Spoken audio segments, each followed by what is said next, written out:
12 sa ating po mga Bible. At mag-uusapan natin ngayon po umaga. Still, nasa commitment po tayo. Napakahalaga ang pag-usapan natin. At yan po ang mga maririnig natin sa mga CBBC family. The importance of commitment to God. Yan ang tatalakayin ko po sa inyo. Romans chapter 12, let's begin reading from verse number 1 down to verse number 2. A very familiar passage from the Word of God. The Bible says, are you there? Diyan na po kayo, amen? I beseech you therefore, brethren, by the mercies of God, that ye present your bodies a living sacrifice, holy, acceptable unto God, which is your reasonable service. And be not conformed to this world, but be ye transformed by the renewing of your mind, that ye may prove what is the good, acceptable, and perfect will of God. So, as I said, ang ating pag-usapan is the importance of commitment to God. Tayong sandaling manalangin, nakina namin Diyos. Muli po, nagpapasalamat kami sa natapos naming Sunday School, sa mga awiting narinig, sa pagbibigay, at salamat sa mga bisita. Salamat din sa mga nagdiriwang at magdiriwang ng kanilang kaarawan. Continue to bless them, dear Lord. And thank you for the privilege that we can gather together to glorify thy name. Thank you so much for the past month, the month of June, and another month na binigay niyo po sa amin. Thank you po, Panginoon. Once again, dalangin ko po na the Holy Spirit of God ang patuloy na kumilos sa buhay ng bawat anak ninyo. Salamat din sa lahat ng kasama namin through our virtual service. Malayo man po sila, but through our program and platform na ginagamit, Panginoon, ay nare-reach out po namin sila. Help them, dear Lord. Sa may mga kabigatan, karamdaman, at suliranin, dalangin namin ang inyong pagkabayama. Salamat po na sana ngayong umaga sa pamamagitan ng maririnig ng bawat isa ay mahamon patuloy ang mga anak ninyo na manatili at sa mga wala pong commitment para sa inyo ay gumawa sila ng pangakong gagawin nila para sa inyo pong ikaluluwalhati. Use me, dear Lord. Ito pong lahat ang aking dalangin sa pangalan po ng aming Panginoong Jesus. Amen. Amen. Thank you so much. Good morning. Please be seated in the presence of our God. At ito sa kaya ilang buwan tayo lang yung ginagawa ko.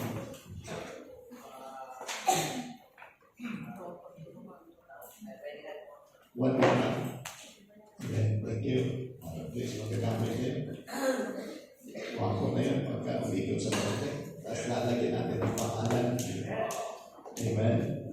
Okay. At salamat sa pagpapanalangin po natin. Ito po ang mga ministry po natin. Now, dito po sa aming talatang binasa, so the importance of commitment. And another thing na gusto kong ibahagi sa inyo is, kung mahalaga ang commitment, what is our commitment to God? Kaya nga po, para sa akin, I will take it personal na naniniwala po ako na after this message, you will going to say also with me. Kaya nga, sasagutin ko po at ibabahay ko my commitment to God. So, bibigyan ko po kayo tatlong aspeto, tatlong reason, at tatlong puntos mula dito, my commitment to God. At naniniwala po ako, if you are a member of our church, you can say with me also kung paano po pinahalagahan at naintindihan ang commitment, yung word na commitment, yung po aking pangako sa Panginoon. Naniniwala po ako na you will do it also. Amen? Now, bilang introduction ng ating pag-aaral, sulatin natin ito po, maraming beses na ipinaliwanag ko na po ang ibig sabihin ng verse na ito, pero para sa mga baguhan at mga bisita namin, this is the words of the Apostle Paul, na si Apostol Pablo nangangaral, nagsasalita sa mga Kristiyano doon po sa Roma. Noong panahon yaon, At sinabi niya, sabi niya, I beseech you therefore, brethren. Nandito yung kanyang beseeching, or sa Tagalog ay pamamanhik or pakikiusap sa mga mananampalataya. So primarily, ang kausap niya po dito ay yung mga taong mayroong desisyon na kumilala at tumanggap sa Panginoong Jesucristo. Kung hindi man kayo bisita ngayong umaga, but if you are saved, naniniwala po ako na napagandang maalala ninyo ang inyong kaligtasan. Amen? Kaya sabi niya, by the mercies of God, that He present your bodies a living sacrifice. So, pinapaalalahanan niya ang mga mananampalataya na sila ay kumilala na at tumanggap na sa Panginoon. Nakatanggap sila ng mercy ng Diyos. Pag sinabing mercy, yung awa ng Diyos. Ano nga po ba ito? Maraming beses ipinaliwanag ko na din, pero para sa kaalaman na lahat, alam niyo po ba na yung pag sinabi mong awa ng Diyos is naawa ang Diyos sa atin at ayaw niya na mapunta tayo sa impyerno. Sapagkat ang deserve natin ay impyerno.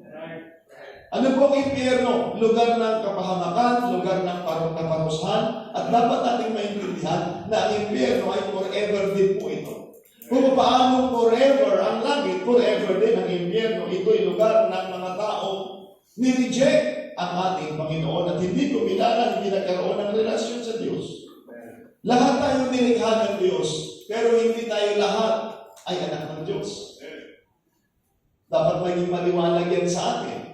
Sino po yung anak ng Diyos? Yung isang tao na kinilala niya ang kanyang sarili niya sa ibang kasalanan, kinilala niya ang Panginoong Jesucristo, tinanggap niya bilang Panginoon at tagapagligtas. By then, after that, sabi ng Bible, tayo ngayon ay pinagkalooban ng kapahintulutan ng maging anak ng Diyos. So, kanya ngayong ipinaalala na tinanggap nila yung awa ng Diyos. Naawa ang Diyos sa atin. Na dapat pupunta ka ng impyerno pero naawa ang Diyos. Nagkaroon na yun ng kaligtasan na kilala. Kaya sabi ko sa inyo, salamat na sa dinami-dami, lagi ko sinasabi po ito sa dinami-dami ng tao, tayo ay nakarinig ng pangangaral ng salita ng Diyos, nakarinig tayo ng magandang balita ng kaligtasan, at nagkaroon po tayo ng pagkakataon to accept the Lord Jesus Christ as Lord and personal Savior. Hindi tayo nagtitiwala sa ating relihiyon, hindi tayo nagtitiwala sa ating galing, kundi nagtiwala tayo sa ginawa ng Panginoon doon sa cross, at yan ang totoong kaligtasan. Hindi relihiyon, kundi yung ginawa ng Panginoon doon sa cross. So napakahalaga na makita natin, kasi sabi niya, by the mercies of God. No, bilang kumilala, bilang tumanggap sa Panginoon, sabi niya, you need to present your bodies a living sacrifice. Sapagkat sabi ko nga sa inyo ng mga nakalipas, yung unang panahon, mahalaga yung sakripisyo para sa kasalanan. Pero this time, hindi na ho yung mga hayop in the Old Testament na kagaya in the Old Testament time ang hinahandog. Kundi this time, sabi ng Panginoon, bilang ligtas, kinakailangan ihandog mong buhay ang iyong sarili. That you present your bodies a living sacrifice, holy, being set apart for a definite purpose. Kaya nga ihiniwalay bilang naligtas, ihiniwalay tayo ng Panginoon para Kanyang gamitin. Kaya sabi ko nga sa inyo, napakahalaga pag naintindihan natin po ito. Kaya napakahalaga po yung maintindihan natin at magkaroon po tayo ng commitment sa Diyos. So, ulitin ko na dito si Paul, sabi niya, kailangan ihiwala ninyo yung sarili. Kaya alam niyo ba, nung iniligtas tayo ng Panginoon, inilagay tayo sa church. Kaya nga ano yung church? It is a group of saved and baptized believers joined together in doctrine and fellowship, carrying the Great Commission. Kaya nga nung inilagay ka ng Panginoon, inalis ka na sa mundo, inilagay ka na sa gawain niya, at kinakailangan mag-function niya ngayon bilang isang ligtas. Dito tuturuan ka sa simbahan, sa gawain ng Diyos para makita mo yung kalooban ng Panginoon sa buhay mo. At magkaroon ka ng pangako sa Diyos, magkaroon ka ng commitment sa Diyos. And for me, so hindi na sa panahon ni Paul, ngayon sa panahon na natin, sa panahon ko at panahon ninyo. Salamat sa Panginoon. Siguro naman lahat tayo na nandito ay naging maliwanag sa atin ang magkilala at pagtanggap sa Panginoon. Amen? Tatlong bagay po, sabi ko sa inyo, na mahalaga ang commitment. And for me, personally, I take it personally yung sinasabi ko, at sana sabi ko kanina, after this message, is you will take also personally. Number one, my commitment to God show my values. My commitment to God show my values. Na pag sinabi natin value, mga kapatid, is the worth of something. Pag sinabi natin value, sa Tagalog ay halaga. Kaya nga, yung aking commitment sa Panginoon ay kapahayagan na ako ay mahalaga sa Panginoon at kung mahalaga ako sa Panginoon, nakita ko yung pinahalagahan ako ng Panginoon, mahalaga din na makita ko din na mas higit mag-respond ako sa pagpapahalaga ng Diyos sa akin. Amen. Tayo po as a human, you need to understand, please take your Bible and open it to Psalms chapter number 8 in verse number 4. Sa Psalms chapter number 8 in verse number 4, mga kapatid, natin dito makikita natin si David ay nagsalita patungkol sa Diyos at patungkol sa tao. Okay? At napakaganda na makita mo. Wala man tayo dito, pero kapwa natin si David na tao at naniniwala po ako, mga kapatid, na makikita mo din yung halaga mo dito, mga kapatid. Sapagkat tayo po ay mayroong connection dito. Bagamat wala pa tayo, hindi pa tayo pinapanganak dito, pero we are human being. Amen? Psalms chapter number 8. Nariyan na po ba kayo? Okay, ang sabi po ng Bible, narito si David, nagsasalita patungkol sa napakahalagang bagay at sana maunawaan po natin. Psalms chapter 8 in verse number 4. Pero bago yun, para maintindihan natin, simulan natin sa verse number 1. O Lord, our God, O Lord, our Lord, how excellent is thy name in all the earth. Who has set thy glory above the heavens? Out of the mouth of babes and sucklings hast thou ordained strength because of thine enemies, that thou mightest still the enemy of the avenger. When I consider thy heavens, the work of thy finger, the moon and the stars which thou hast ordained. So nakita niyo po dito, pinapakita dito, mga kapatid, ni David, inaalala niya ang Diyos. At ang sabi po ng Bible dito, O Lord, our Lord, how excellent is thy name in all the earth. At pagdating sa verse number 3, sabi niya, narito si David, kanyang inaalala. Alam niyo, may mga pagkakataon minsan talaga na kinakailangan may mga bagay na i-consider tayo. Narito si David, sabi niya, when I consider thy heavens, the work of thy fingers. Alam natin na ginawa ng Diyos ang langit at lupa. Amen? Yeah. Genesis chapter 1 verse 1, in the beginning, God created the heaven and the earth. Yeah. Ano sabi ng Bible? And the moon and the stars thou hast ordained. Inilagay ng Panginoon, ihinilera natin ng Panginoon. Sa book of Genesis, maliwanag yan. At after that, mga kapatid, narito yung inisip ni David. Ito yung sinabi niya, what is man that thou art mindful of him? And the son of man that thou visitest him. Napagandang katanungan ito, mga kapatid. Kaya sabi ng Bible, what is man that thou art mindful of him? Sino ang tao na iisipin ng Diyos? Alam niyo ba, mga kapatid, this question, brethren, rose up by the psalmist and David, reflects a sense of humility and astonishment at God's attention to humanity. Ano pong ibig sabihin nito? Yung verse number 4 ay natin ito, yung katanungan ng psalmist na kapatid, na nagre-reflect ng bagay patungkol sa Diyos, yung pagkamangha ni David, and not only that, yung attention ng Diyos sa humanity. Meaning ko sa ibang kapatid, mahalaga sa Diyos ang tao. Well, in fact, bago natin makita yung na maging yung mga ibon ay pinahalagahan ng Diyos. Maging yung mga ibon, sabi nga ng Bible, kung yung mga ibon sa kalawakan pinapakain ko, sabi ng Bible, mas mahalaga ka pa ba sa ibon? And here is David, ipinakita niya yung kahalagahan ng tao sa Diyos. Kahalagahan ng tao sa Diyos. By the way, binigyan pansin tayo ng Diyos. Even though, alam mo, maraming mga tao hindi nakakaintindi at hindi nila binibigyan ng pansin ng Diyos. Pero dapat natin maintindihan, ang Diyos, binigyan niya ng importansya ang tao.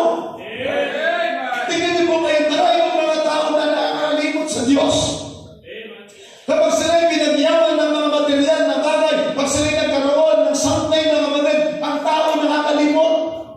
Pero dapat natin maintindihan na ang Diyos kailanman ay hindi nakakalimot. At napakaliwanag, Hebrews 11, ang sabi ng Biblia, what is man that thou art mindful of him? Sumagin na natin dito mga kapatid, yun po yung ating pong kalagayan. Binigyan pansin tayo ng Diyos. And not only that, na binigyan pansin tayo ng Diyos mga kapatid. Nakita niyo po, kung ikukumpara tayo sa Diyos, wala tayo sa Diyos. Ang Diyos ay mananatiling Diyos kahit walang tao. Pero dapat natin maintindihan, ang tao kailanman hindi magiging tao kung walang Diyos. Meaning to say, hindi tayo pwede mag-exist na walang Diyos. God will go and exist and He is existing, brethren, kahit na walang tao. Pero mga kapatid, tayo po kailanman ay hindi mag-i-exist kung walang Diyos. So the God of heaven who made the universe, who made the earth, sabi ni David, what is man that thou art mindful of Him? Nasa isipan tayo ng Diyos. Oh, mga kapatid, that's why you need to make a commitment to God. Sapagkat, mga kapatid, for me, my commitment to God show my values. Na ako, bilang isang tao, ay mahalaga sa Diyos. At naniniwala ko, kapag ako mo kayo tao, mahalaga lahat tayo sa Diyos. Ano man ang sabihin ng pastor, ako'y iniwan ng mahal ko sa buhay. Ako'y wala ng kwentang tao. Dahil sa sabihin sa inyo, mahalaga ka pa rin sa Diyos. Sabihin mo ngayon sa sarili mo, discourage ka. Parang wala na akong kwenta dito. Hindi ako pinapahalagahan ng pamilya ko. Wala akong kwenta. Dahil sabihin sa inyo, may kwenta ka. Mahalaga ka sa Diyos. Well, in fact, paano pinakita ng Panginoon yung kanyang pagpapahalaga sa tao? A very familiar passage in the Bible, John chapter 3, in verse number 16. Ang sabi ng Bible, for God so loved the world that He gave His only begotten Son, that whosoever believeth in Him should not perish, but have everlasting life. Gayon na lamang ang pag-ibig ng Diyos sa sanlibutan na binigay niya ang kanyang bugtong na anak na ang sino sumampalataya sa Kanya di na mapapahamak kundi magkakaroon ng buhay na walang hanggan. You are important to God. Tayong lahat ay mahalaga sa Diyos. Mahalaga at magkaroon ka ng pangako sa Diyos. Bakit? Pinahalagahan ka ng Diyos. Pambihira, ano? Mami, iniisip mo yung sarili mo, wala ka ng kwenta. Kahit kung sasabihin ng tao na wala siyang kwenta. Pero sa harap ng Panginoon, lahat tayo ay mahalaga sa Panginoon. My commitment to God show my values. Mahalaga ka sa Panginoon. Mahalaga lahat tayo, kaya mga kapatid, lahat tayo ay mayroong buhay, lahat tayo ay mayroong halaga sa Panginoon. Malang sabihin ng tao ito, walang halaga ito, walang kwenta itong tao ito. Sometimes pwedeng sabihin niya ng tao sa akin, pero dapat natin maintindihan. Yun ang sinasabi ni David, what is man that thou art mindful of Him? Yung Diyos na gumawa ng langit at lupa, siya yung makapangyarihang Diyos, pero binigyan niya ng pansin ng tao. At hindi lang higit sa lahat. Alam niyo ba, kung meron ang pinakamatinding ginawa ang Diyos para sa tao. Ano po yun? Yung ibigay niya ang kanyang bugtong na anak na Diyos na magkatawang tao at bumalik sa lupa upang tapusin tayo sa lahat ng ating mga kasalanan. Kaya mga kapatid, dapat ka talaga magkaroon ng commitment at pangako sa Panginoon sapagkat pinahalagahan ka ng Diyos. Ang nakakalungkot lamang nito, pinahalagahan ka ng Diyos. Mahalaga ka sa Diyos, pero minsan sa mga tao, hindi mahalaga ang Diyos. Laging left behind ang Diyos. Pero nakakalungkot pag tayo nagkaroon ng problema at then ka na ginawa mo ng lahat na magagawa mo at wala na nang magagawa, doon ka pala na magtitiwala sa Diyos. Kaya dito mo sa simbahan bilang Kristiyano, ipinapakama ko po sa inyo, mahalaga kayo sa Diyos at kung mahalaga tayo sa Panginoon, pahalagahan mo din ang Diyos. Sabagat yan, siya ang persona na nagmahal sa atin. Siya ang persona na sabi nga ni David, what is man that thou art mindful of him? Mamaya sa point number 2, makikita niyo po ang tao. Ipapaunawa ko po yan sa inyo mga kapatid. So ito muna pinapakita ko muna sa inyo mga kapatid na ang tao ay mahalaga sa Diyos. Ulitin ko po, kailanman ay hindi tayo pwede mag-exist na walang Diyos. Pero ang Diyos ay manatiling Diyos kahit na walang tao. Kaya mahalaga na makita niyo po ito. Kaya wala tayo pwede magmalaki mga kapatid. Kaya pag naintindihan niyo po yan, kaya na gagawa ka talaga ng pangako mo sa Diyos at ibibigay mo talaga yung buhay mo sa Panginoon. Bakit pambihira? Ganun ka, ganun tayo, pinahalagahan ng Diyos. Sino man dito magsabing wala ang kwenta, tama mga kapatid, mahalaga po kayo sa Diyos. Mas mahalaga ka sa halaman, mas mahalaga ka sa hayop, at mas mahalaga ka sa lahat ng nilalang ng Diyos. Ngunit ba, as far as ranking is concerned, tingnan niyo po yung ating rank, mga kapatid. Sabi ng Biblia na dyan din sa chapter 8 in verse number 5. Sabi ng Bible, verse 4, what is man that thou art mindful of him, and the Son of Man that thou visitest him? For thou hast made a little lower than the angels, and hast crowned him with the glory and honor. Verse 6, thou madest him to have dominion over the works of thy hands. Thou hast put all things under his feet. All oxen, all sheep, and oxen, yea, all the beasts of the field, the fowl of the air, and the fish of the sea, and whatsoever passeth through the paths of the sea. Our Lord, how excellent is thy name in all the earth. Nakita niyo po mga kapatid? Kinreate tayo ng Diyos a little lower than the angel. Pero alam niyo ba, may magagawa po kayo na masigit pa sa angel. Ano magagawa ng tao na masigit sa angel? Yung mag-akay ng kaluluwa. Yung gamitin ng Panginoon. Kaya nakita niyo po, ginawa tayong dominion over all sa lahat ng nilikha ng Diyos. Amen? All the works of the hands, thou hast put all things under his feet. Naalala niyo po ito kung babalikan niyo ang book of Genesis. Sabi nga ng Adan, ano man ang sabihin ng pangalan sa mga yan ang pangalan nila. Ganon katindi mga kapatid. Lahat ang sabihin ni Adan. Kaya siguro si Adan lahat, nakuha na niya lahat ng kurso. Siya yung unang-unang forester. Siya yung unang-unang anumang course ibigay niyo sa kanya, lahat siya. Siya din yung unang farmer. Siya din yung unang, sa lahat, si Adan lahat. Yun yung tao.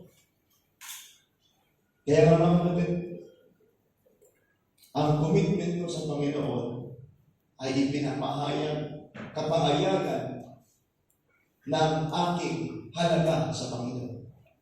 At hindi lang po ako as human being, lahat po tayo, hindi lang po ako, lahat tayo mahalaga sa Panginoon.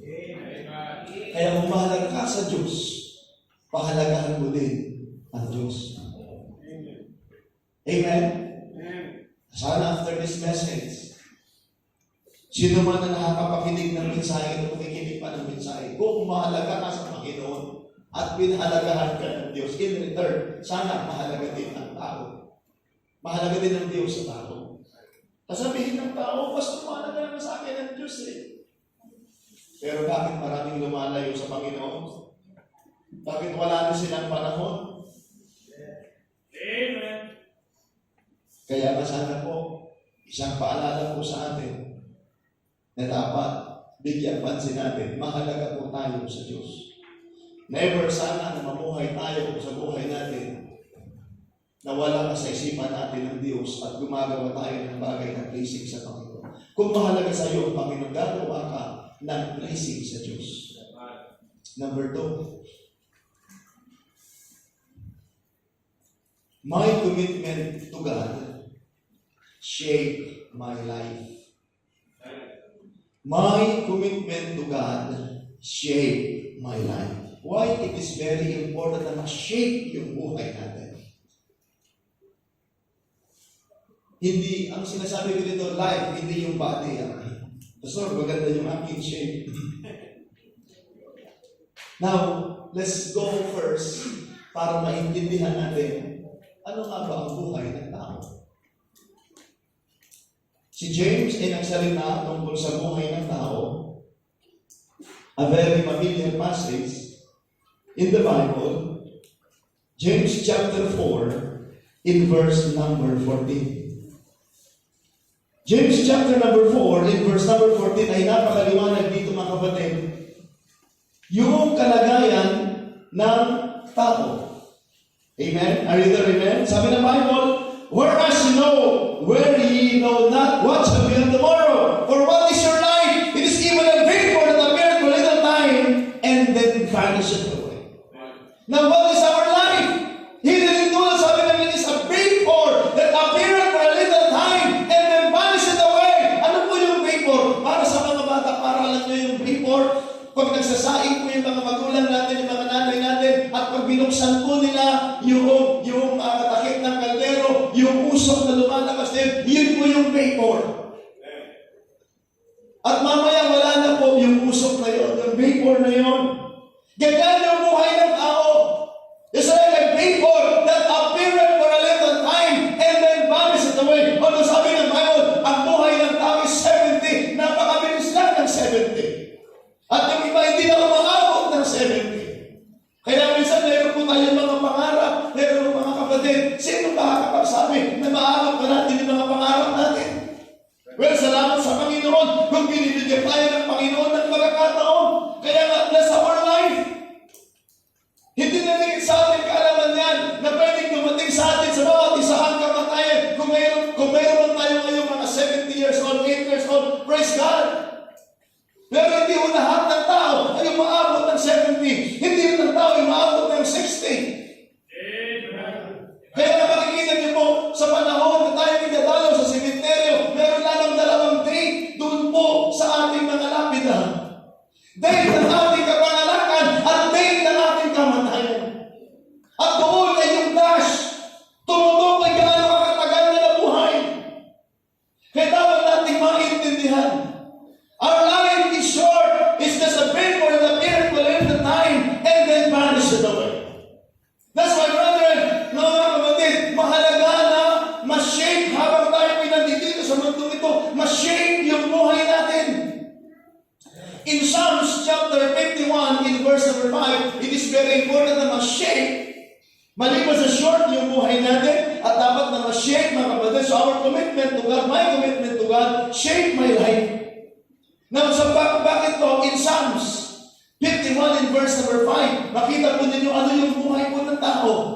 Kanina, sinabi ko po sa inyo, pinaunawa ko sa inyo, here's David sa Psalms chapter number 8, and now, here comes Psalms chapter number 51. At sa Psalms chapter number 51, makikita natin dyan, mga kapatid, yung tao. Okay? Psalms chapter number 51. Are you there, amen? In verse number 5. Here is David, ang sabi po ng Biblia, behold, I was shapen in iniquity, and in sin did my mother conceive me. So nakita niyo po ngayon, sabi ng Biblia, behold, I was shapen in iniquity, and in sin did my mother conceive me. Ano bang ibig sabihin? Psalms chapter number 55 verse 5 refers to the idea that humans are born sinners. They are sinful nature, inherited from their first parents. Yun po si Adam. Kaya sabi ng Bible in Romans chapter 5 in verse number 12, as by one man sin into the world, and death by sin, so that death was upon all men, for all have sinned and come short of the glory of God. Romans chapter 5 verse 12. In Psalms chapter 51 verse 5, it acknowledged that sin is not just a matter of action, but a condition of a human heart from the moment of conception. Mula noong ang tao ay hindi lang nung ipinanganak, mula noong siya po ay conception. Of course, alam mo natin yung moment of conception. Yung buhay ng tao, basta't yung egg ay nag-meet na sila ng cell, ng sperm cell na yun, buhay na po yun. Yun na po yung moment of conception. Kaya lang mula pa sa womb ng ating mga magulang, tayo, sabi ng Bible, tayo na po ay makasalanan. Hindi lang yung action natin, kundi the moment of conception, the moment na nagkaroon ka na ng buhay, makasalanan ka. Kaya makita niyo po, ang Bible ay napakaliwanag. Tingnan niyo po sa Proverbs chapter 22 verse number 5. Proverbs chapter 22 in verse number 5. Kaya mahalaga na makita natin ito, mga kapatid. Okay? So, tingnan po natin mga ano yung kalagayan ng tao. Mahalaga na maunawaan po natin. So, ulitin ko po. So, balikan po muna natin yung Psalms chapter 51 bago tayo muna sa book of Proverbs, mga kapatid, para mayroon kong gustong ipakita sa inyo na mahalaga maunawaan natin. Now, dito po, magandang bagay na magbabalikan po natin dyan po sa Psalms chapter 51, ulitin ko po, mga kapatid, nasabi po ng Bible dyan sa Psalms chapter number 51. Nandiyan ba po kayo sa Psalms? Book of Psalms again? Now, sabi po ng Bible dyan, sa Psalms 51, napakaliwanag na ating babasahin dyan sa Book of Psalms na yan.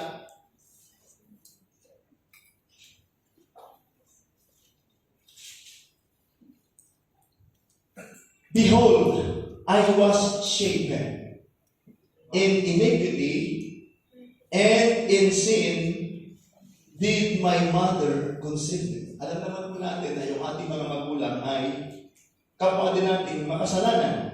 Amen? At makikita natin na ang ating mga magulang ay kapwa din natin makasalanan. Kaya nga po tumutukoy dyan sa Psalms verse 51, verse number 5, na yung condition ng human heart na talagang makasalanan. Kaya nakita niyo po, wala pong nagturo sa atin ng kasalanan. Bagamat, may mga ilan, minsan pag hinahanap kayo ng buhay, sino mang naniningil, sinasabi nyo, sabihin mo, wala ako. Pero bakit po yun? Pero, sinasabi nyo naman po ay white lies. But anyways, now, punta na tayo sa book of Proverbs, chapter 22, verse number 15. Okay? Makikita niyo po talaga na maliwanag ng Bible sapagkat sabi niya sa verse 15, foolishness is bound in the heart of a child, but the rod of correction shall drive it far from him. So nakita niyo po mga kapatid, sa verse 15, verse 5, ng Book of Psalms, na doon, ipinakita natin, na sabi ng Biblia, did my mother in sin, did my mother conceive me? So pinaliwanag doon yung kalagayan ng isang taong makasalanan. Kaya mga kapatid, dapat talaga tayong ma-shake. Amen. Dapat talaga tayong ma-shake. Sabi natin sa binasa natin sa Proverbs, foolishness is bound in the heart of a child. Now, the foolishness, pag sinabi foolishness sa Tagalog naman, dito yun ay tumutukoy sa moral and spiritual folly. Not just mga kapatid, lack of intelligence. Pag sinabi natin fool, not just like siya po ay kulang sa intelligence, but mga kapatid, naturally, morally and spiritually, masama talaga. Kaya nga po mga kapatid, sabi ng Biblia, but the rod of correction will drive the power from him. Kaya mahalaga talaga yung correction. Mahalaga talaga. Kaya nga sa mga magulang, huwag natin aalisin yung correction sa ating mga anak. Amen? Kaya mga kapatid, salamat sa Panginoon na kung tinuturuan tayo ng salita ng Diyos, yun ang magsishape, yun ang gagamitin ng mga magulang, yung salita ng Diyos para i-shape po tayo sa ating buhay bilang isang tao. Bakit po? Kita niyo po, mula pa sa pagkabata natin, mula sa ating sinapupunan, makasalanan, kaya wala talagang magaling sa atin. Bakit lahat tayo makasalanan? Pero sabi ng Biblia, but the rod of correction, meaning to say, yung correction, yung rod of correction ang nagpo-provide ng guidance and direction. Kaya kailangan natin ng instruction, kailangan natin ng discipline na kapatid, yung ating mga anak. Kaya sa mga bata, magpasalamat kayo na may magulang kayo na nagdidiscipline sa inyo. Kaya mahalaga yung commitment natin sa Panginoon. Kaya when you commit to God, mga kapatid, isi-shape ng Panginoon yung buhay mo. At isang araw, pag na-shape ng Panginoon, magkakaroon ka ng pamilya, isi-shape mo din kung ano yung natutunan mo. Isi-shape mo din yung mga anak mo. Kaya yun yung buhay. Bakit? Ang tao makasalanan. Mula pa sa pagkabata, mula pa sa sinapupunan, makasalanan na. Kaya mga kapatid, mahalaga talaga na mayroong salita ng Diyos. Foolishness is bound in the heart of a child. Kaya bakit kaya ganito yung anak ko? Talagang yan ang makasalanan talaga. Pero sabi niya, but the rod of correction. Kaya mahalaga talaga yung rod of correction.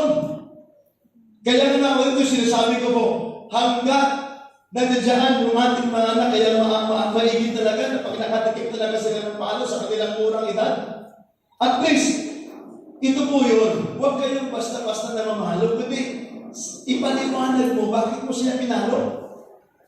Alam niyo din ang problema kasi natin, minsan wala ding preno yung mga magulang, yung mga tatay, yung mga wala ding preno. Basta lang tayong namalo. Ako, salamat sa turo ng Biblia, sa kaya sinasabi ko, bakit?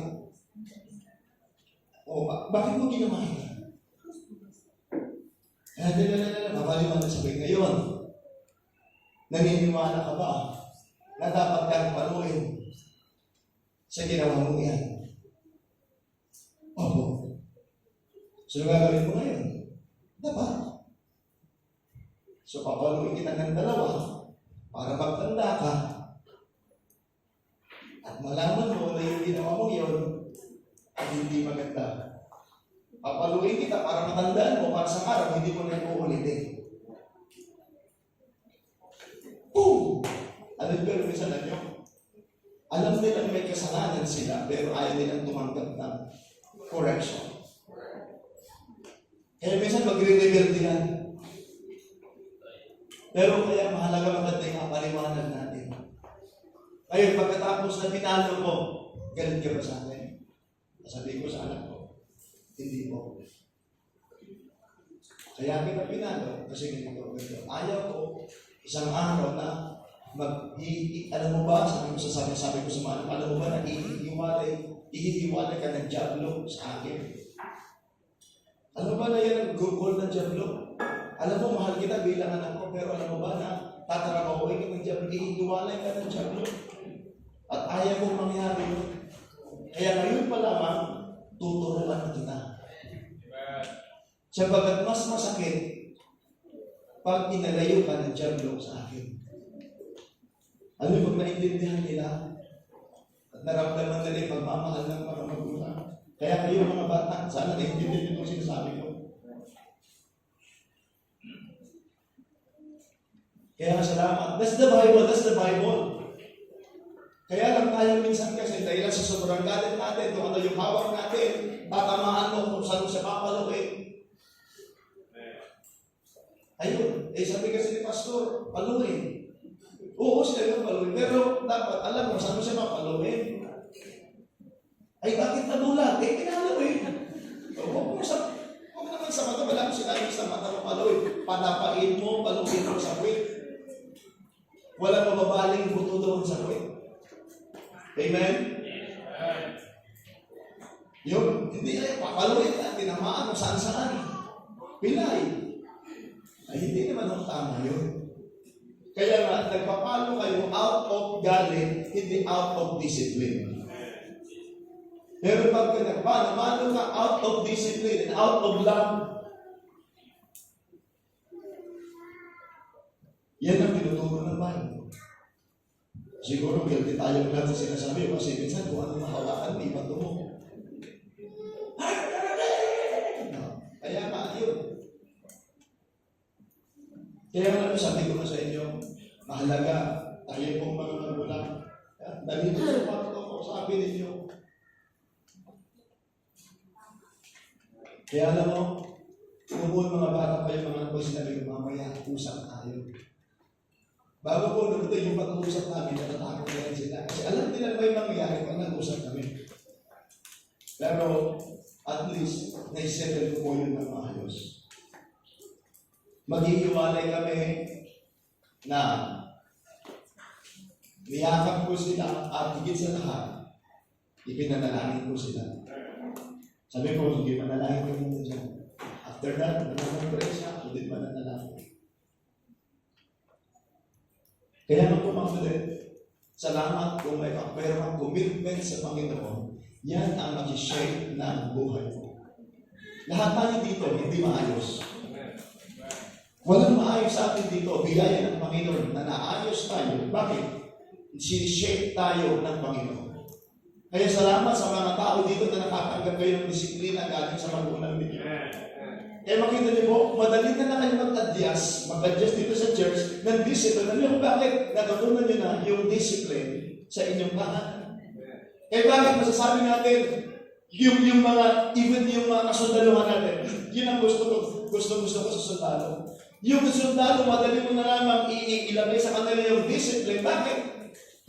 Meron silang discipline na natutunan mula doon sa kanilang pagiging sundalo. Nga lang, may mga ibang disiplina na hindi tama. O may mga practices na hindi tama. Di ba? Kaya sa sundaluhan, yung mga hasing na ginagawa nila, kalukuhan po yun eh. Yung iba, wala na mga kwenta-kwenta. Talagang, bakit mo ginagawa? Kasi bumabawi lang ako. Ay, wala kang naiturong maganda pagkakita. Pero kaya na napakalaga talaga yung discipline ng Bible eh. Amen? Kaya napakaganda yung discipline ng Bible. Hindi mo ginagawa yan para pahirapan sila. Kundi ginagawa mo sapagkat napakaganda mayroon matututunan. Di ba mayroon mga bagay na wala na kwenta-kwentang mga ginagawa sa kahit sa mga kasundaluhan eh. Yung kaya yung naalala ko yung tinuro sinabi ni Pastor kasi sa mga Navy SEAL, meron po yung training po nila na panghuling araw nila, yung lalasingin daw nila yung mga training, lalasingin yung mga training at tignan daw nila paano magmahoy. Yung base na ituro na nila, huwag na sila maglalasing, lalasing mo nila, lalasingin yung mga tao. O diba? Yung napakapangit tuloy. Pero ituturo mo, hindi mo na kinakailang sulugan. Yan ang nagagawa ng alak. Pag ang alak, sabi ng Biblia, wine is a mocker, and strong drink is raging, and whosoever is deceived thereby is not wise. Ano ba sinabi ng Biblia sa book of Ephesians, ang alak, mga kapatid? Napakadami sinabi patungkol sa alak.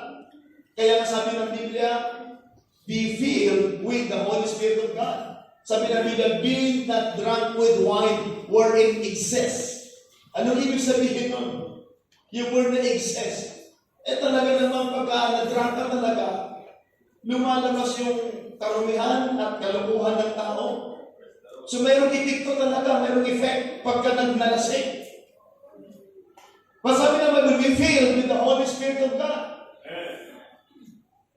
Kaya nga, hindi mo na kinakailangan sinasingin ka para makita mo yung kalukuhan na kundi sabi ng Bible, ituro mo na yung tama. Huwag ka nang maglalasing. Bakit? Nakita mo na yung epekto ng maraming lasing. O tingnan mo, pagka nalasing, hindi na marunong umuwi ng bahay yan kung saan umuwi. Pero kaya mo ka nang maglasing.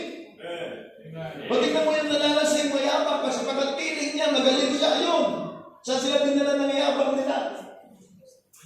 O kala mo magaling. Di ba? Kaya nga, ang ituro dito, kaya huwag ka nang maglalasing, huwag ka nang magiinom, kaya huwag ka nang titikim. That's the Bible, mga kapatid, sa pagkasabi ng Biblia, whosoever is deceived thereby, kaya pagka nalinlang ka ng alak, hindi ka wise. Kaya nakita niyo yung epekto na ginawa ng alak. Kaya masalamat sa Panginoon, yung ating commitment sa mag-shape ka sa buhay mo, ito, nagiging mas maayos ng Kristiyano at tao at nag-fulfill mo yung gusto ng Panginoon sa buhay. Number 3, the last. Not only that my commitment shaped my life, but also my commitment determined my destiny. Amen. Mga kapatid, bakit ako nangako sa Panginoon, nagiging tapat sa Panginoon? Sapagkat yan ang gusto ng Panginoon. Dapat akong mabuhay na pleasing sa Panginoon sapagkat yan nilikha ang Diyos, ang tao, for His own glory. Pinagkatiwalaan ka ng Panginoon. Pinagkatiwalaan ng Diyos ang human being na maging dominion. Siyang magpapatakbo ng lahat ng mga creation ng Diyos. Kaya ang mahalaga po talaga, ngayon ang tao, ang nagkaroon ng problema, nagkaroon ng sariling desire ang tao. Kaya pagdating sa Matthew chapter number 16, basahin po natin as I close this message this morning, Matthew chapter number 16, ano ang sinabi mismo from the very mouth of the Lord Jesus Christ? Bakit? Ang tao napapalayo sa gusto ng Diyos. Ang tao nawawala sa direction ng Diyos. Kaya anong sinabi ng Panginoon mismo? Sinabi niya, from the very mouth of the Lord Jesus Christ, Matthew chapter 16, verse number 26, for what is a man profited if he shall gain the whole world and lose his own soul? Or what shall a man give in exchange for his soul?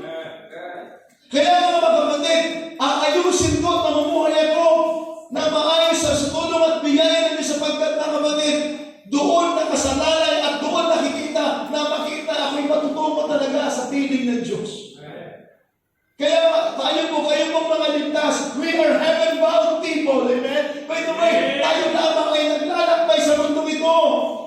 Sabi ng Bible, this word is not, sabi ng songs natin, this word is not my home. Pagdalian lamang yung buhay natin. Kaya nga napaganda na ikaw ay patungo ng langit, mabuhay ka ng patungong langit. Ang nakakalungkot, maraming mga tao, sinasabi nila, pupunta sila ng langit, pero yung biyahe nila, parang biyahe yung keno. Kaya dito pa lang, nag-practice na sila ng apuling. Kaya mga kapatid, hindi ka may Kristyano, iwanan mo na yan. Iwanan mo na yung iwanan mo na yung mga kasira sa buhay. Bakit? Yan ay mga worldly things na gustong na inilagay ng Diablo para sirain yung buhay ng tao. Kaya makita niyo po, sabi ng Biblia, ano yung desire ng tao? Makamundong bagay. Lahat, karamihan, katanyagan, lahat. At yung nagmamalaki ng tao. Kaya sabi ng Bible, what shall it profit a man if he shall gain the whole world and lose his own soul? Kaya magpasalamat tayo mga kapatid. Noong naligtas tayo, salamat, yun yung desire ng Panginoon. Kaya ayusin ko ang aking commitment ko sa Panginoon sapagkat yan ang nagsasabi. Alam mo yung buhay ng tao yan, makukumbinsin mo yung tao, patungo talaga ng langit. Bakit? Yung buhay niya ay pleasing sa Panginoon. Alam nyo, lahat naman tayo ay nagkikipaglaban. Lahat tayo ay vulnerable mga kapatid, sa mga hamon ng mundo at mga pagsubok ng mundo at sistema ng mundo. Pero salamat kung meron tayong prinsipyo ng salita ng Diyos. Lagi natin sinasabi, principle makes decision. That's why, brethren, as I close this message this morning, my commitment to God determine my destiny. Ako'y pagtungo ng langit, kaya nga, mga kapatid, pagbubutihin ko yung ginagawa ko para sa iyo. At matidetermine na ito nga, patutungo kasi ako ng langit, kaya nga ang buhay ko, dito pa lamang, simulan ko na. Hindi doon pa lamang sa langit ang mabuhay ng para sa Panginoon. Dito pa lamang, kaya nga naalala ko yung sinabi ni Pastor Hill, eternal life is not extended life. Eternal life is living the life of the Lord Jesus Christ. Bakit? Siya ang eternal eh. Kaya nga hindi naman doon sa langit, dito pa lamang po, wala akong perfecto dito, pero salamat, may gabay na tayo. Ulitin ko po, pag sinabing eternal life, hindi nyo ang tugtong na buhay, kundi living the life of the Lord Jesus Christ. Kaya nga, ipamuhay na natin yung buhay ng Panginoon. Ito mahirap, kaya nga mahirap, sapagat hindi tayo dito sanay. Hindi po tayo sanay na magising mo ng umaga, magpasalamat sa Panginoon, pero kinakailan, sanayin mo na. Hindi po tayo sanay na mamunod ng linggo sa church. Hindi tayo sanay na magbasa ng Bible. Hindi po tayo sanay na gumawa ng mga bagay na patungkol sa Panginoon. Pero salamat, kaya katulong nyo ng church. Nasasanayin po tayo na ibuhay ang buhay ng ating Panginoon. So hindi extended life, kundi living the life of the Lord Jesus Christ. At isang pribilegyo para sa atin. Kaya nga tayo po mga Kristiyano, hindi doon pa lamang tayo mamumuhay sa langit ng buhay na walang yan. Simulan na natin dito by the way. Kaya nga isang Kristiyano, walang kamatayan eh. Pag by the way, hindi pa talaga tayo namamatay. Humihiwanay lamang tayo sa katawang ito. Bakit? Kaya pag natapos ng ating panahon sa mundo ito, iiwan na natin ang ating katawang lupa at doon, patutungo ng langit, kaya nga mayroong bagong katawan. Katawan na hindi na mabubulok sa itong katawang itong panlupa. Kaya iiwan natin dito ito. Kaya ngayon pa lamang, pag ito'y tayo mananampalataya ng Panginoon, binigyan na tayo ng buhay na walang gan, we need to live a life that is pleasing to God. Bakit? Biyaya ng Diyos at salamat na maibubuhay mo yung buhay ng ating Panginoon Jesus. Kaya nga dapat committed tayo sa Panginoon. I-determine dito pa lang, ma-determine na ito yung ating patutunguhan sa langit. Kaya ngayon pa lamang, make a commitment to God, commit to grow, and commit to live a life that is pleasing to the Lord. Kaya kayong mga young people, samantalahin ninyo na matuto kayo at isang araw, ano mang natutunan nyo dito, pakinabang sa inyo. Habang ang mundo, pabago ng pabago, palala ng palala, puro teknolohiya, puro nalang pindot. Pero mga kapatid, ang buhay ng Kristiyano hindi naman pindot. Kundi actual na mabubuhay tayo when it's time to go out and get up and read your Bible and pray and thank the Lord. It's time to do that for the glory of God. When it's time to go to church and it's time to go on soul meeting, when it's time to do something for the glory of God, then masaya mong gagawin. Huwag tayong tamarin. Huwag tayong matamarin na gumawa para sa Panginoon. Habang binibigyan ka ng Panginoon pagkakataon. Bakit? Ulitin ko po. Alam ko isang araw, may mga pagkakataon na hindi na rin makakarating sa church. Bakit? Dahilan na po sa ating katandaan. At marito yung panahon, hindi nila akong maririnig nyo dito. Meron ang bagong papalit sa akin. Bakit? Tapos na rin ang aking panahon. Siguro gusto ko bang sumigaw, pero hindi na ako makakasigaw. Gusto ko bang mag-burst, pero hindi ko na magagawa. Pero at least, sabi ko, mayroong panahon sa buhay ko na naging bahagi ako sa gawain ng Diyos. I commit myself to the Lord habang may magagawa ako. Bakit? My commitment determine my destination. My commitment shape my life. And my commitment show my value. Lahat tayo mahalaga sa Panginoon. I hope you learned something this morning. At naniniwala ko nagagawa ka rin ang pangako mo sa Panginoon. Na yung pangako yan, dyan ka magsisimula. na gawin mo, ipangako mo sa Panginoon for His own glory. Sino ang tao na bibigyan pansin ng Diyos? Pero binigyan ka ng pansin ng Diyos. Bakit? Sapagkat mahalaga ka sa Diyos. Young men, young ladies, mahalaga ka sa Panginoon. Huwag mong sirain yung buhay mo. Ang buhay mo ay regalo ng Diyos. Sino mo nakakapakinig ngayong umaga? Kaya huwag mong kitilin yung buhay mo, huwag mong sirain yung buhay mo. Pahalagaan mo yung buhay mo. Bagkus, gamitin mo. Siya'y kaluluwalhati ng persona ang nagbigay sa iyo. At walang iba, kundi ang ating Diyos. Kaya mahalaga na magkaroon ka ng commitment mo sa Panginoon. At isi-shape ng Panginoon yung buhay mo. In order for you na magawa mo yung gusto ng Panginoon sa buhay mo. I have learned something this morning. Magandang umaga po sa inyo. Tumayo po tayo. Dakila namin Diyos.